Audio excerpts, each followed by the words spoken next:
York, this is Democracy Now! We're going to continue advocating for what's right in public schools in the city of Chicago. We are going to continue asking the wealthy and powerful in the city to help support the work of educating working class kids in Black, Latinx, and white neighborhoods all across the city. Those are things that we're committed to. School teachers in Chicago are heading back today, marking the end of a historic 11-day strike that shut down the nation's third largest school district. We'll get the latest. Then we speak to a former Gambian beauty queen who's accused the country's former dictator of rape. Fatou Jallow, known as Tufa, just testified before Gambia's Truth, Reconciliation and Reparations Commission. Yaya Jammeh did not want sex with me or pleasure with me. What he wanted to do was to hurt me. What he wanted to do was to teach me a lesson. What he wanted to do was to manifest his ego. And we go to Colombia, where 5 indigenous leaders have been massacred in the southwestern province of Cauca. Colombian President Iván Duque has deployed 2,500 troops to the region. All that and more coming up.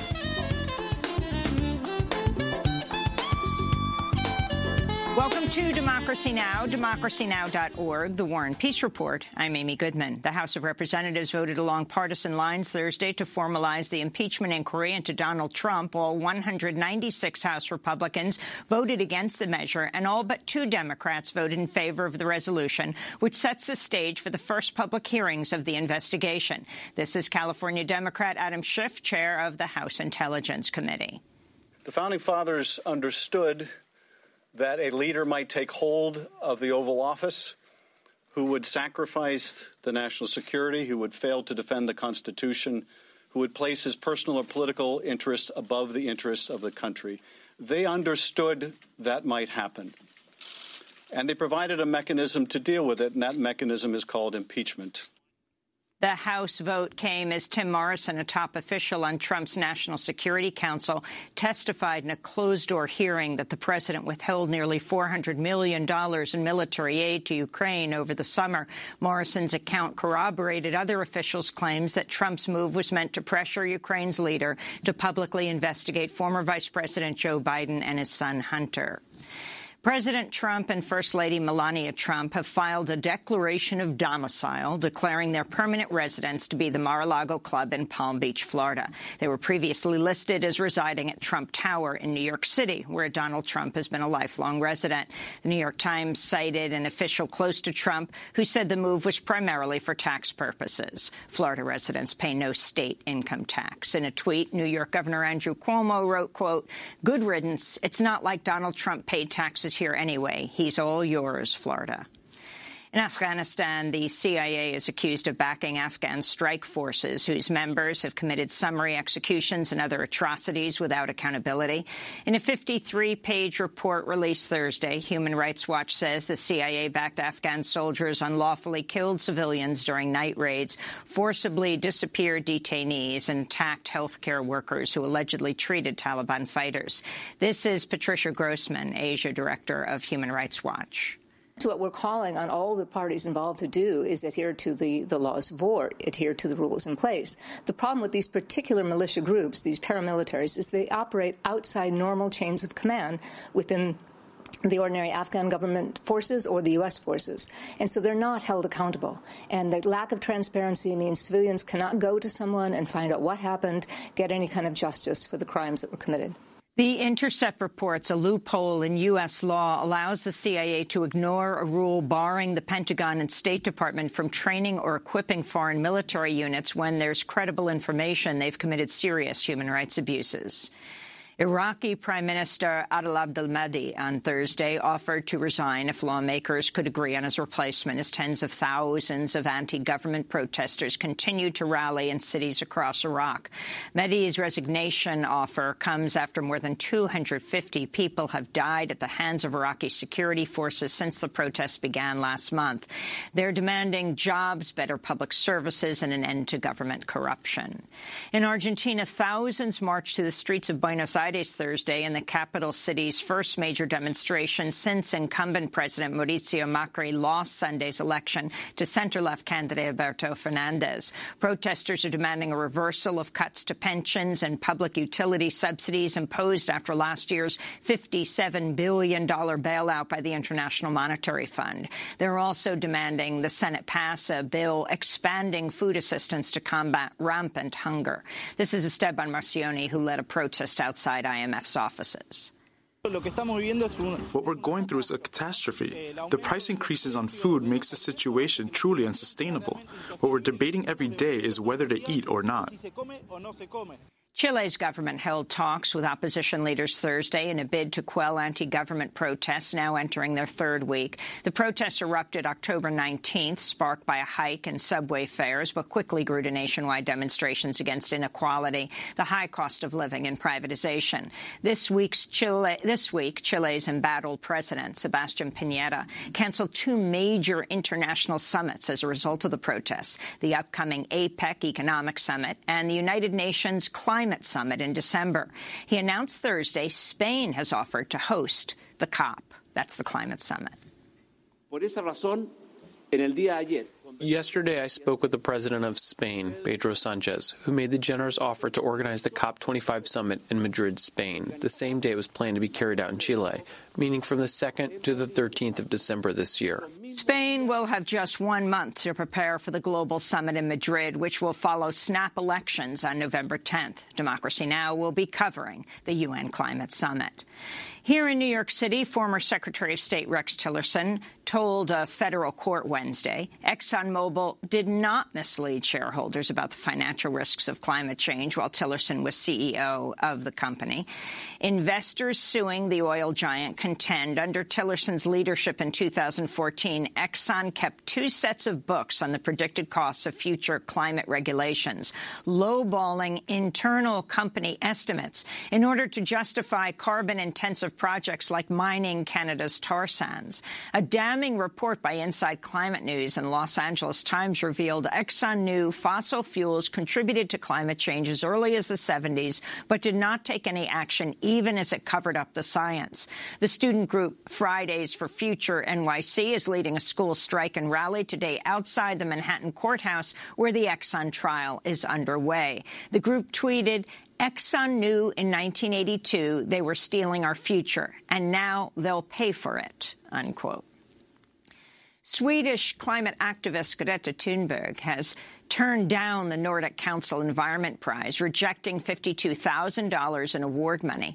In a statement posted to Instagram, Thunberg called the offer a huge honor, but wrote, quote, "The climate movement does not need any more awards. What we need is for our politicians and the people in power start to listen to the current best available science." She'll be speaking today at Los Angeles City Hall.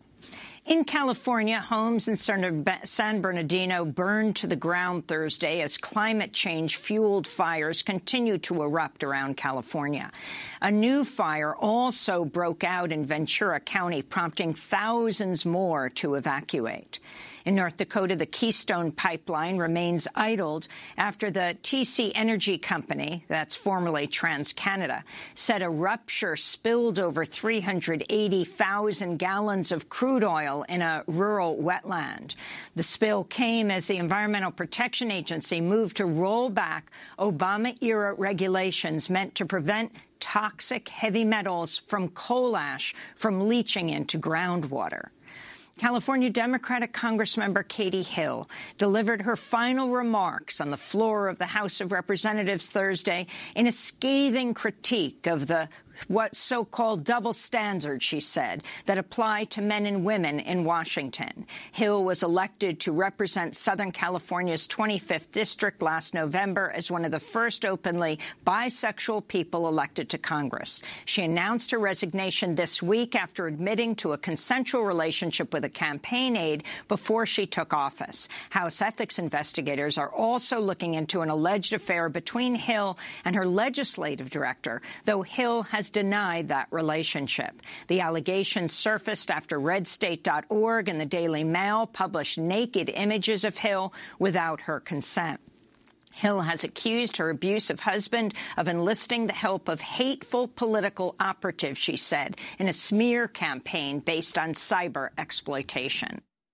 I'm leaving because of a misogynistic culture that gleefully consumed my naked pictures, capitalized on my sexuality, and enabled my abusive ex to continue that abuse, this time with the entire country watching. I'm leaving, but we have men who have been credibly accused of intentional acts of sexual violence and remain in boardrooms, on the Supreme Court, in this very body, and worst of all, in the Oval Office. New York Congressmember Alexandria Ocasio-Cortez told Politico, quote, "This doesn't happen to male members in the same way. Revenge porn in this respect. I don't think we're really talking about how targeted and serious this is. We're talking about a major crime," Ocasio-Cortez said. In Missouri, a series of public hearings is underway to determine the fate of the state's last remaining abortion provider, a Planned Parenthood clinic in St. Louis. In June, state officials moved to deny the clinic's license to perform abortions in a move decried by pro-choice groups as a politically motivated attack on reproductive rights. On Tuesday, Missouri Health Director Dr. Randall Williams admitted he kept a spreadsheet tracking the menstrual periods of Planned Parenthood patients, a database that was emailed between health department employees. Missouri lawmakers are demanding the governor investigate the spreadsheet as a major violation of medical privacy laws. On Thursday, the director of surgical services at Planned Parenthood St. Louis Clinic broke down in tears as she testified about invasive, medically unnecessary pelvic exams she was forced to administer to people seeking abortions under a state mandate that has since been reversed. In August, a federal judge blocked Missouri's near-total ban on abortions one day before it was set to take effect. A federal court halted a similar abortion ban in Alabama earlier this week, citing the Supreme Court's landmark 1973 decision, Roe v. Wade. In Gambia, a beauty queen who says the president raped her when she was 18 years old testified Thursday to a public Truth and Reconciliation Commission that's investigating the atrocities of former President Yahya Jammeh. Fatou Toufa Jallow has become a leading voice against the former president who ruled the West African country of 2 million people for 22 years before his regime ended in 2017. 2 other women have also come forward to accuse the former president of rape and sexual assault. Later in the broadcast will go to Gambia to speak with Toufa Jallow about her testimony. In Hong Kong, police fired tear gas Thursday evening to clear crowds of anti-authoritarian protesters who mingled with Halloween revelers in the city's busiest nightlife district. The protesters used the holiday as an excuse to once again defy a government ban on face masks imposed last month as part of a widening crackdown on public assemblies. I think if everyone here wears a mask, everyone can represent us. Hong Kong has a mask ban now, but our people will not yield to this ridiculous law. Economic data released Thursday show Hong Kong entered a recession in recent months amidst a violent response to protests that erupted in June. Another massive protest is being planned for Saturday. And Jordan has recalled its ambassador in Tel Aviv after Israel refused to release 2 Jordanian citizens who've been held without charge since their arrests in the Israeli-occupied West Bank in August. Israel routinely uses its administrative detention policy to hold Palestinians indefinitely without trial in military jails. On Thursday, Palestinian protesters in the West Bank city of Ramallah held a solidarity rally. This is demonstrator Raya Zayada. These protests and rallies are in solidarity with our female and male prisoners in the occupation jails, especially the prisoners who are on hunger strike, and especially the prisoner Hiba Labadi, whose life is in danger. We are all here in one voice that says we are with the prisoners, both men and women. Jordanian-Palestinian Hiba Labadi has been held in an Israeli jail without charge since August when she was arrested after crossing between Jordan and the occupied West Bank. She's been on hunger strike for nearly 40 days, was hospitalized after her health deteriorated. And those are some of the headlines. This is Democracy Now!, democracynow.org, The War and Peace Report. I'm Amy Goodman. Teachers in Chicago are heading back to school today, marking the end of a historic 11-day strike that had shut down the nation's third-largest school district. After weeks of tense negotiation, the city agreed to reduce class sizes, bring on hundreds of extra social workers, nurses, and librarians, and increase salary by 16% over the next 5 years, with big gains for low-wage workers. This is Chicago Mayor Lori Lightfoot announcing the news. In agreement with CTU President Jesse Sharkey, classes will resume tomorrow. We invited him to come out so we could do a joint announcement. He declined, but we have an agreement, and teachers will be back in class, and students will be back in class tomorrow. The union demanded teachers be able to make up the full 11 days of school before agreeing to return to work. They eventually settled with the city on 5 days. Negotiations lasted hours. Union members were split on whether or not to approve the deal with the city. This is Chicago Teachers Union President Jesse Sharkey. This has been a tense last 2 weeks, but it's not about me or the mayor. This is about the members of the Chicago Teachers Union. It's about 20,000 teachers and thousands of education support workers and clinicians. And frankly, our members are still out there on the picket line today. And they don't need to see me smiling with the mayor when in fact, what they need to see is they need to see that we have a tentative agreement. We now have a return to work agreement. I'm glad that people get to return to work. We've been wanting, frankly, it's been hard on teachers to be out this long. And it's been hard on parents to be out this long. It's been hard on our students. And so, I just didn't feel like doing a celebration lap with the mayor right now. 7,500 public school workers with the Service Employees International Union, who had been striking, also settled with the city earlier this week. They stayed on the picket lines through Thursday. Well, for more, we're joined by two guests. In Chicago, Stacey Davis Gates is with us, Executive Vice President of the Chicago Teachers Union. And labor journalist Sarah Jaffe joins us from Philadelphia, author of Necessary Trouble, Americans in Revolt. We welcome you both to Democracy Now! Let's go directly to Chicago. Stacey Davis Gates, can you talk about what this deal is that you struck, the Chicago Teachers Union, with the city of Chicago, that if all the workers approve, ends, well, today, teachers are back at school? Good morning. Our members took a 10-day sacrifice to finally bring about some equity in the Chicago public schools.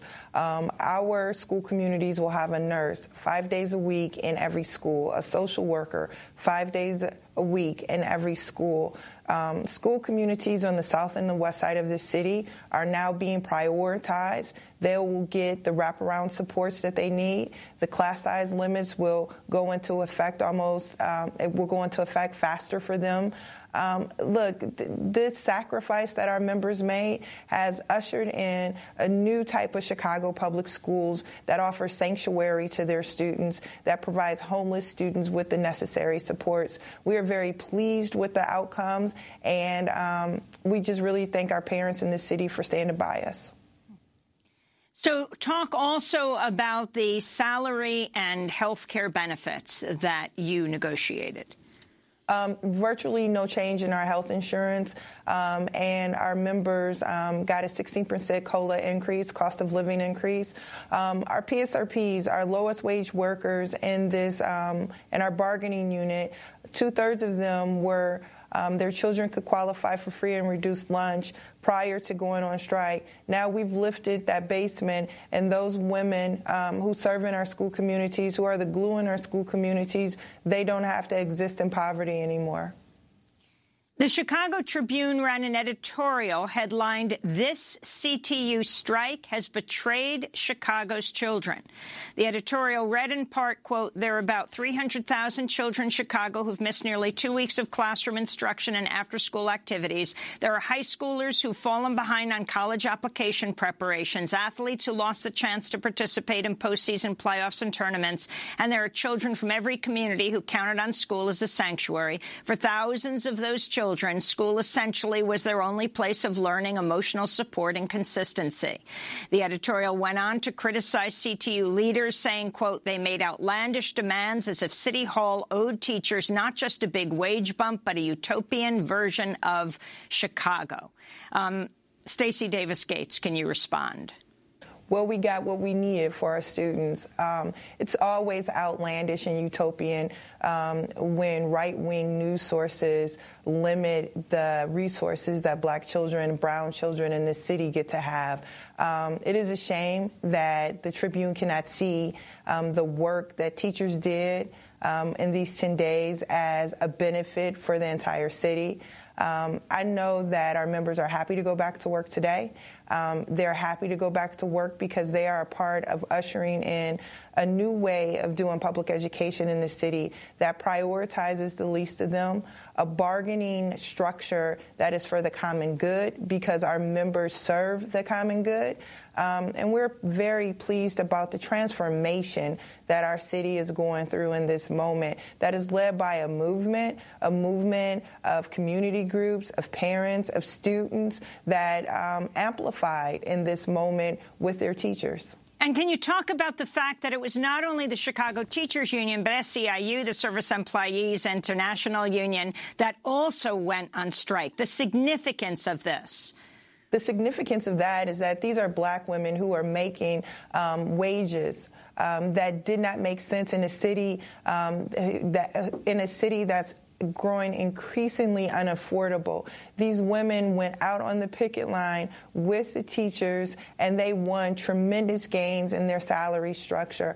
You know, I'll be honest with you, I don't think that this could have been as transformative, as monumental as it was without SEIU 73 members on the picket line with us. Those women settled their contract before we settled ours, and the very next day they were on the picket lines with us. The solidarity that we had with the city, with each other, was tremendous in this moment. Look, this is a movement that has been percolating for the last decade in this city to bring about change that focuses on those communities that have been left behind while skyscrapers in downtown Chicago are built with taxpayer money. This is a shift in how we conceive of public resources actually helping those who need them the most. This is a win for our city. This is a win for our state. This is a win for our country. Stacey Davis Gates, you're a mom of 3 school kids in the Chicago schools. I think about that editorial that talked about this utopian version of Chicago you're looking for. Can you talk about what educational justice means? It means that black children in Chicago don't have to beg for a nurse, which is the bare minimum for most children across this country. Listen, Chicago has a very terrible history of racism and segregation. And when you read editorials like that, it provokes those same feelings again. Look, our children, every single child in the Chicago public schools deserves more than what we even won in this contract. This contract sets forth an infrastructure to help us fight for even more. Listen, when you can take a public subsidy and build a playground in one of the richest neighborhoods in this country and call it a giveaway, but then make teachers picket and strike for 10 days to get a social worker in school communities that have been ravaged by violence, poverty, unemployment, and disinvestment. There is something wrong with the priorities and values of those who are in charge. What I am saying today is that I am proud that Chicago lifted its voice in unison to say that we're going to transform the way in which we prioritize children in this city, our school communities in this city, and the public sector in this city. Sarah Jaffe, you've been looking at school strikes for years, and you've also had this wave of school strikes across the country, not to mention the Chicago Teachers Union strike of 2012. Talk about the significance of what just took place with the nation's 3rd largest school district. I think we have to start with the Chicago strike of 2012 because that is where this entire wave was rooted. When Stacey says that they've been fighting for a decade, this is a caucus within this union that took power in 2010 that fought for the right to strike and then successfully went on strike in 2012, beat Rahm Emanuel, who was in many ways more committed to privatizing, to crushing the public schools, to crushing the union than Lori Lightfoot was. And so that's where this movement began to reform the teachers' unions. The last time I was on talking to you, we were talking about Los Angeles, and the Los Angeles teachers pushed forward this bargaining for the common good framework, and now the CTU has done that again. They've come back to the center of the teachers' union movement where they belonged because they've always been there. They brought demands around housing. And they won demands around housing. They won extra funding for students that are suffering from homelessness. They won extra social workers, nurses, the things that these students actually need to be able to go to schools and learn. You know, Stacey Davis Gates, you had talked about Mayor Lightfoot being a shero, that she had the opportunity to be a shero. How would you assess what she's done over these last 10 days? Well, I would say we're disappointed that it took a strike for her to make good on the promises that she put forth on the campaign trail. I think that this serves as notice to all of us in the movement that when candidates assume our positions and our platforms and our agendas, that we can hold them accountable to making good on those things. Look, this was never about a power struggle. In fact, for the last decade, it has been about giving Chicago students what they deserve. And she was in a position to do it before the strike, and certainly our members took it to a strike, and they won those things for their students. Sarah Jaffe, there is a lot of union activism going on right now, not only teachers across the country, but you have the GM strike ended on Friday. We're talking about nearly 50,000 workers and the most significant strike against GM in like half a century. And you have on Wednesday UAW reaching a deal with Ford. Talk about this. Where to begin? It was surprising to almost everybody, including some of the workers at GM, that the union was willing to go to a strike in the first place. They were out on strike for, I believe, over 4 weeks, for 60 days, 40 days, I'm sorry. And when you look at what's going on in the country, again, I always start with Chicago, sort of reviving the strike. But at GM, you also saw the difference between what it looks like to have a union like the CTU that is prepared for this, that knows what they're going for, that has a democratic bargaining structure, a big bargaining team that is transparent and communicates with its members, versus a lot of the GM workers that I talked to were feeling kind of uncomfortable, not sure what was going on, didn't really feel that the union leadership was communicating with them, and are disappointed in the contract. And the contract nearly didn't pass. I talked to a lot of workers who were voting no on it. So the question of whether you can take the kind of bargaining for a common good framework that the CTU and other teachers unions have been using and apply that to the private sector, apply that to places like GM, where, the UAW did build the middle class in this country. The UAW's bargaining has always also been for the common good. But it's a little harder to take those issues of homelessness in the community, for instance, to the bargaining table when you are workers at an auto company that is facing major changes in its business model. One of the fights at GM this time around was about the closure of certain plants. They're talking about opening a battery plant for electric car production in the area around where the Lordstown plant was in Lordstown, Ohio. But those are not going to be covered, jobs that are not going to be covered by the same contract. They're going to be outside. GM wants those to be lower wage, lower security jobs because that's actually the future of where the company is going. So the GM strike was a mixed bag. Still, the big thing about it is that the workers were ready to stay out. And, for 43% of the GM workers were ready to continue the strike, to fight for more. The New York Times reported last year the number of workers who participated in significant strikes soared to nearly 500,000, its highest point since the mid-'80s, while the duration of such strikes reached a 15-year high. Elaborate on that, Sarah. And what does this make the future look like? We're still nowhere near where we were before Ronald Reagan crushed the Air Traffic Controllers Union, and we should remember that because that was a signal from the White House, from the highest position in the land, that it was open season on unions. It's been now open season on unions since pretty much my entire life. I was born in 1980. So what we're looking at now is unions that are fighting back in the face of decades and decades of concessions, decades and decades of givebacks. In the public sector, we're talking about fighting back after the Janus decision that made the entire public sector what we call right to work, which means that they do not have to pay anything to the union to be covered by its contract. Despite that, unions like the CTU have not hemorrhaged members. They have actually gained in strength. And as we've seen, they've been able to pull off really impressive strikes and win more for their members. So the labor movement's certainly not dead. It's also not back at peak strength, anything close to it. But we're also seeing, our industry is unionizing. The workers here at WHYY in Philadelphia won their union vote 2 nights ago, 70-1. It's not nearly as many people as in a UAW plant, but it is a sign that even sort of white-collar workers are understanding that unionizing is a way that they have power on the job and that they can fight back against all sorts of things going on in this industry. And finally, Sarah Jaffe, you just got back from London, where Labour Party organizing is at a peak right now. You have Jeremy Corbyn, the Labour Party leader, announcing he is challenging Boris Johnson for the prime ministership. The significance of this. Yeah.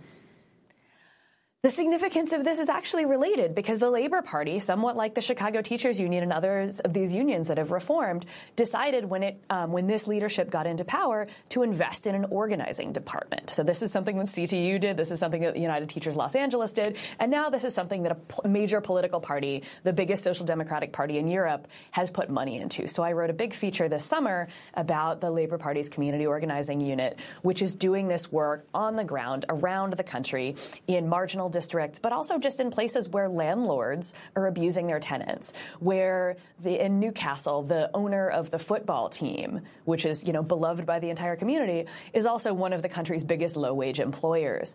And so they're taking these issues that people face every single day and saying the Labour Party cares about these and we're going to organize with you around these now. And then when election time comes, they're hoping that that pays off in those people feeling a connection to the Labour Party that maybe they haven't felt in their entire lifetime. I want to thank you both for being with us. Of course, we'll continue to follow these struggles in this country and around the world. Labor journalist Sarah Jaffe speaking to us from Philadelphia, and Stacey Davis Gates, Executive Vice President of the Chicago Teachers Union. When we come back, we speak to a former Gambian beauty queen who's accused the country's former dictator of rape. Fatou Jallow, known as Tufa, just testified yesterday before Gambia's Truth, Reconciliation and Reparations Commission.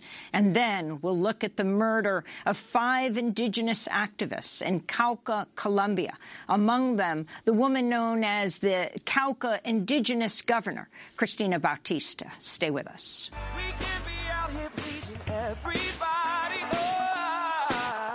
We know who we are.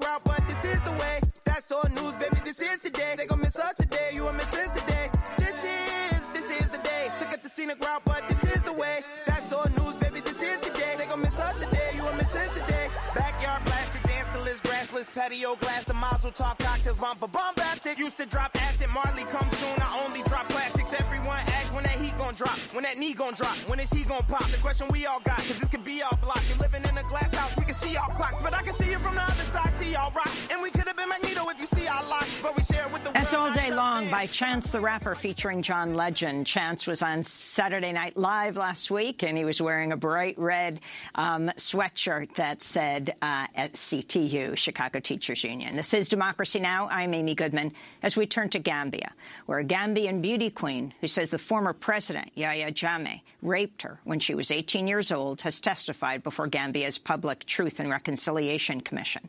Fatou Jallow, known as Tufa, has become a leading voice against the former president who ruled the West African country of 2 million people for 22 years before his regime ended in 2017.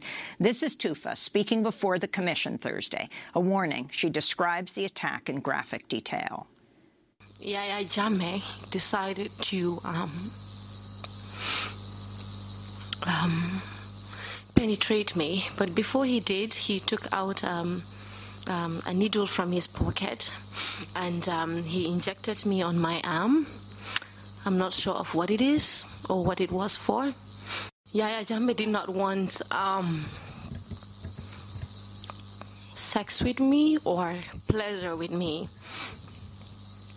What he wanted to do was to hurt me. What he wanted to do was to teach me a lesson. What he wanted to do was to manifest his ego.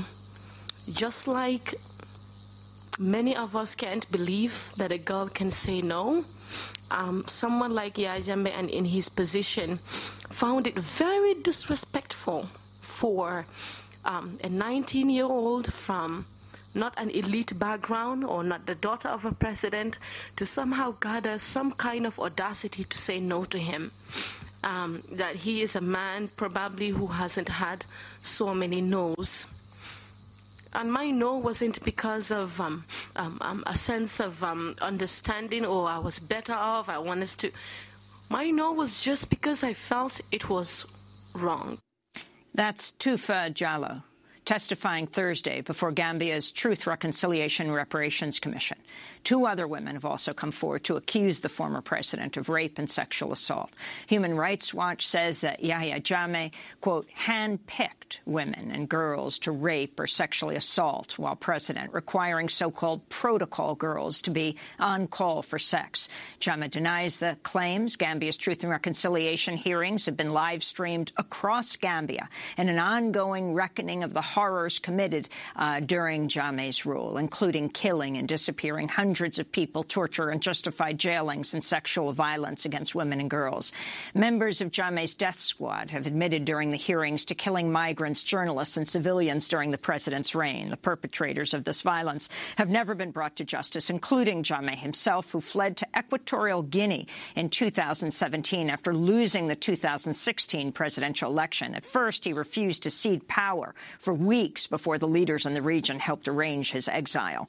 Well, we go via Democracy Now! Video stream to Gambia, where we're joined by Tufa Jallow, along with attorney Reed Brody of Human Rights Watch, who's currently leading the prosecution of the former Gambian dictator, Yahya Jammeh. We welcome you both back to Democracy Now!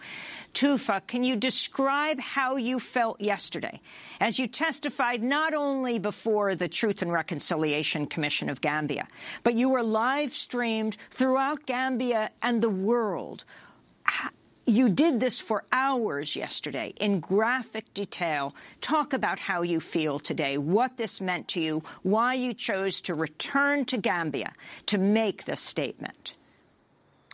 Thank you for having me. I feel great. I actually felt like the message has been sent. It was a very difficult day, as you said, hours and hours of testifying, but I thought it was necessary and it was important that it was translated in our local languages and that we do not hide behind euphemisms anymore. So it's actually fulfilling, and I just hope that it contributes to what brings Yahya Jammeh and his allies to justice. Now, you made a decision to publicly testify. Others who've gone through terrible abuse were protected witnesses. Why did you decide to be so public? It's something that I have thought about, and I completely understand why women decide to be protected or decide not to come out publicly. We have all seen the backlash and all the implications that come with it. But again, if there is no face to what is being said, it will not be taken seriously. People will think of them as just stories and not see the human beings behind these stories. So I decided that I would not hide behind a fear anymore. And in order to take back that power, I have to be able to face him, no matter how difficult that might be. And what kind of response have you gotten from your fellow and sister Gambians? It's been great so far. Of course, there are supporters of the president that are still reluctant on calling me a liar and attacking. But overall, women, especially Gambian feminists, women empowerment groups, women that are serving in the National Assembly, they've really come forward to embrace this moment. A lot of women have come forward. We've watched the TRRC and we've seen women come in there and testifying about abuses that have been committed against their bodies. So it's been a very welcoming Me Too movement for the Gambia. And yeah, the conversation is really ongoing online and also in our communities. So can you briefly describe how you are able to testify today, the fact that you fled Gambia after you were raped, as you describe it, by the president, the dictator of Gambia. You had been crowned a beauty queen in Gambia, and then describe what happened. I mean, it's been a long journey. It is a beauty pageant, but also more of a scholarship pageant to be sponsored to go and study abroad. That was the main focus of the pageantry. And it's something that I took pride in. And up to date, I do not regret experiences or the process. I was in it with so many other brilliant young women. It just so happened that the president saw it as an avenue to have access to girls, younger girls, and without questions being asked. So I still wear that crown boldly and proudly as a Gambian beauty queen. The beauty, though, about it is that I have owned my truth and the truth of other women and gone through so much healing and so much pain, and it took me a long time to get here, but my mother and my father has been very supportive, and that helps within the context of the culture that I come from. And so after you were crowned beauty queen and he summoned you to the palace, Jammeh, and you described graphically what happened to you. You described that he raped you. Then talk about how you fled the country and why you felt you needed to. I mean, this is, in 2015, and how old were you? I was 19 years old in 2015 when the rape happened, because it happened once. I received a call again to answer to him. Within a dictatorship, I have already at this point seen the consequences of saying no. I could not hide. I couldn't say no. I would have been taken whether I wanted to or not. So I had two options. It's either to keep being used as a sex object, or I run away from everything that I love and know and start a new life. At that age, I didn't know where I was going to or what awaited me on the other side of the table. But I took that chance that I would rather be in the wilderness than be abused or raped time and time again. And so you escaped the country? How did you escape? I escaped through a taxi. I went to the market to do groceries, just to throw whoever off was following me. And then I went to Banjul, which is the capital, and I did not take the ferry. I took a boat because it is unlikely to be found on one.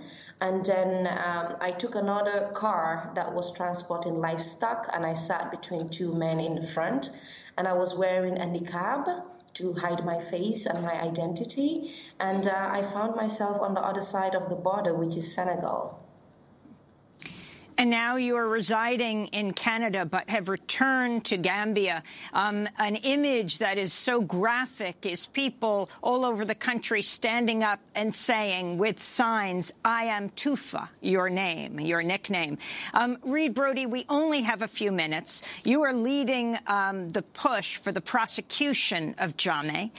You're an attorney with Human Rights Watch. Can you talk about the significance of Tufa's testimony and where that prosecution stands today? Did the president respond as he is in exile in Equatorial Guinea?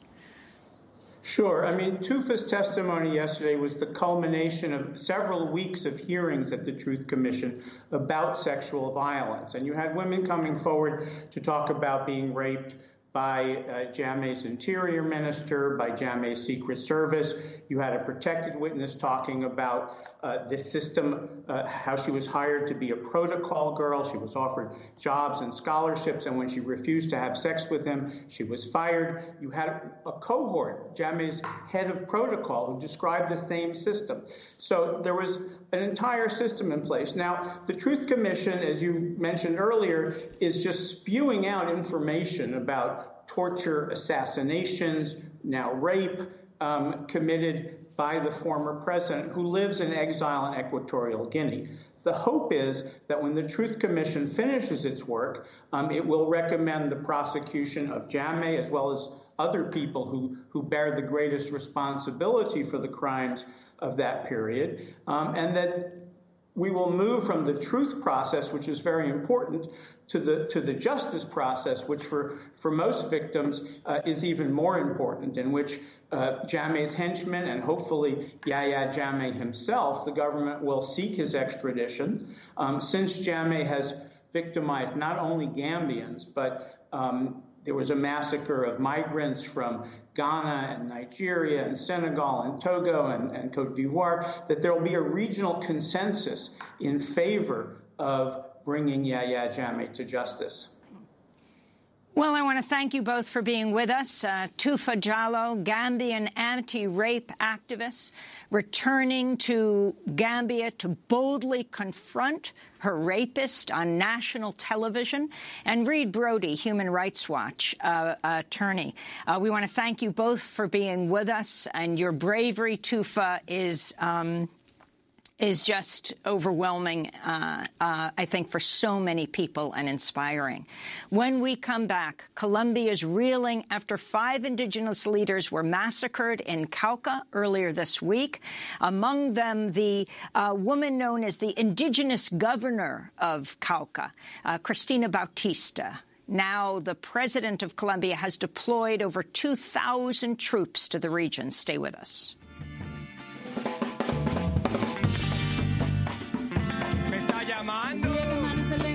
Recoge solo tus ideas, levanta apaga tu mirada para todo lo que venga. Me está llamando. El día que amanece lento, recoge solo tus ideas, levanta apaga tu mirada para todo lo que venga. Me está llamando. Semilla que va germinando, paciencia que el enfoque llega, el tiempo que flota en el aire, las horas al viento se entregan. Semilla que va germinando, paciencia que el enfoque llega, el tiempo que flota en el aire y el viento se entrega. Me está llamando. De a poco te zafas del miedo, un dedo tras otro lo sueltan, en tu pecho una llamarada que por dentro quema. Me está llamando. De a poco te zafas del miedo, un dedo tras otro lo suelta, en tu pecho una llamarada que todo lo quema. Te está llamando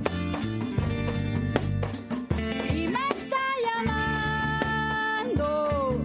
Flame and Calling by the Colombian-American band Maku Sound System, performing in Democracy Now! Studios. To see the interview as well as performances of Maku, go to democracynow.org. I'm Amy Goodman. We end today's show in Colombia, where the massacre of 5 indigenous leaders in the southwestern region of Cauca Tuesday has sent shockwaves through Colombia. The massacre unfolded when a group of men in a black vehicle reportedly opened fire on a convoy of indigenous guards in Tuqueo, according to the Association of Indigenous Councils of Northern Cauca. The men also fired an ambulance tending to those who were injured in the attack. Among the victims was Cristina Bautista, the chief of the semi-autonomous indigenous reservation of Nasa Tuqueo. 4 of the community's unarmed guards were also killed, while 6 others were wounded. On Monday night, just hours before being murdered, Cristina Bautista sent an alarming audio recording to some of her WhatsApp contacts. We are in the checkpoint at the headquarters, and a black van just drove by. The men started shooting. Thank God no one was wounded, but we are on high alert because there is activity here at the shelter. Colombian President Ivan Duque vowed Wednesday to deploy 2,500 troops to the region. He blamed dissidents of the FARC guerrilla rebel group who opposed the country's peace accords, but police have made no arrests and no suspects have been named in the massacre. Since the signing of the peace accords in 2016, at least 700 social leaders have been murdered in Colombia, according to the Institute for Development and Peace Studies, with Afro-Colombian and indigenous activists at the forefront of the targeting.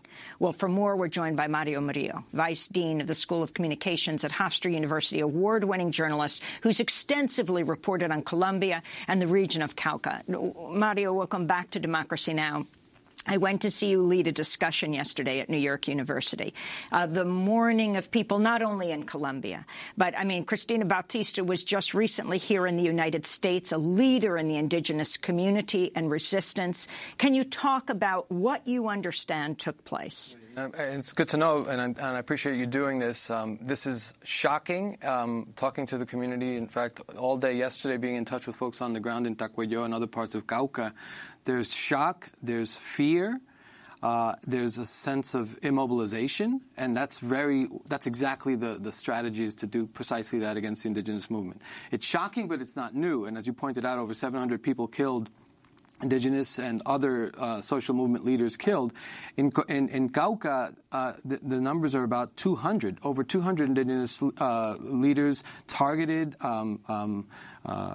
threatened. The Ombudsman Office, the Colombian government itself, says from 2016 to 2019, over 1,300 cases of threats, of cases of torture, and I think 40 in the past year, indigenous leaders themselves in Cauca killed directly. And we've been seeing it one by one, but now suddenly we see this massacre the other day, and now people are paying attention to it. But it's been going on consistently pretty much over the last 3 years, and really for the last 10 years it's been going on as the coca cultivation continues to escalate in that area, and Cauca being such a strategic location for the coca groups, the traffickers who are trying to ship it out and get it out of the country. And as you understand and try to reconstruct, as you communicate with people from that region, what took place? Well, what's happening there is really a battle of territory, and it's really, once again, the indigenous communities who for years, for decades, have been struggling to control their sacred territory and do it through peaceful means, through the autonomy, the indigenous autonomy and authority that they have.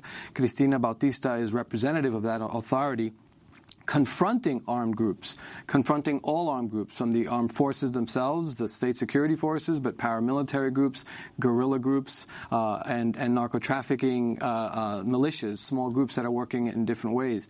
We were talking last night with the former president of the CREEC, the Indigenous Regional Council of Cauca, who's here in New York, Jesus Avirama, and he pointed out that the big difference now than what was going on 30, 20 years ago is that in the past there was a clear definition as to who was who. The community knew that there might have been FARC combatants there, or ELN combatants, paramilitary groups that are operating and working with narco-traffickers, and then obviously the government forces themselves. Now what you have is a whole dispersed group of fighters and armed combatants. The government immediately embraced this narrative that this was FARC dissidents. And there's a good chance that there were indeed, but there's like 6 or 7 different groups that identify as FARC dissident groups that basically did not take part in the negotiation that led to the signing of the peace accord in 2016. But these groups have long ties with state security forces. The fact that they were there without any interference, and we're talking about very small thoroughfares where there's only one way in or out, and that they weren't stopped, indicates... And these are military checkpoints they have to go through. There are a number of bases in Cauca. Right, and this is precisely the argument that the indigenous leaders are making. And when the armed forces announced that they were going to send troops there and they were going to militarize that with cooperation of the indigenous leadership, the indigenous movement immediately pointed out, no, wait a minute. We're not asking for any military intervention because they're in many ways the ones who are killing us. And there are plenty of reports. Even 2 days before this particular massacre, there was a report of an indigenous leader in Corinto that was of an indigenous organizer activist who was killed and tortured by military forces. And then the military itself made the argument that this was a combatant who died in combat. And all the evidence shows that this was just another common person there. I want to go to an indigenous activist who was in close touch with Cristina. Democracy Now! Reached her Thursday night, last night, Vilma Almeida. She's also a Nasamisak woman, indigenous leader, friend and colleague of Cristina Bautista. Vilma was in Quito, Ecuador, when we reached her. And she describes the last time she heard from Cristina earlier this week. A Cristina la conocí hace por lo menos 2 años.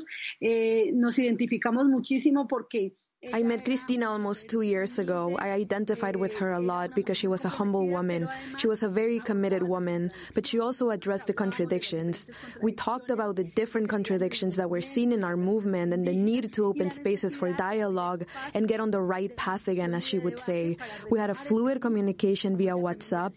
Just this Monday, she added me to a WhatsApp group with approximately 70 people from the north of Cauca, but mainly from the town of Toribio. Ella me metió en un grupo de WhatsApp donde hay aproximadamente unas 70 personas del norte del Cauca, pero particularmente de Toribio. Ahí se circula toda la información. In that WhatsApp group, we circulate the information of what happens in the Cauca territory. And that Monday at 10:30 at night, Cristina sent a message saying, "Alert, we are at the light post and a van with men shooting drove by." I saw that nobody in the WhatsApp group reacted, nobody asked.